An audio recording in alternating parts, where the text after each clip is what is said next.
ওই ফিলিস্তিনে লিখে রাখেন আপনারা, মিডিয়া দিয়ে প্রচার করে দিয়েন, এই ফিলিস্তিনের বাবে লুদ নামক জায়গায় তাদের মিসায়া, তথা কথিত মিসায়া মাসিহুদ দাজ্জালকে ঈসা আলাইহিস সালাম হত্যা করবেন ইনশাআল্লাহ।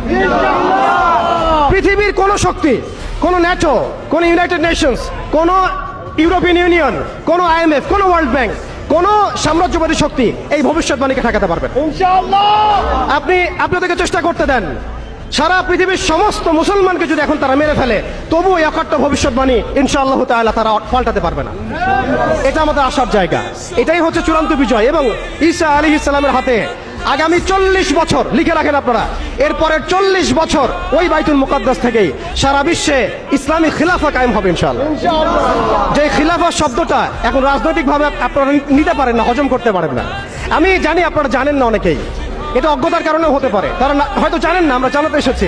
এই যে খিলাফা শব্দটা তারা নিতে পারে না, এই খিলাফাই হবে পৃথিবীর শেষ শাসন ইনশাআল্লাহ তাআলা। এই খিলাফা দিয়ে বিশ্ব শুরু হয়েছিল, এই খিলাফা দিয়েই বিশ্ব শেষ হবে।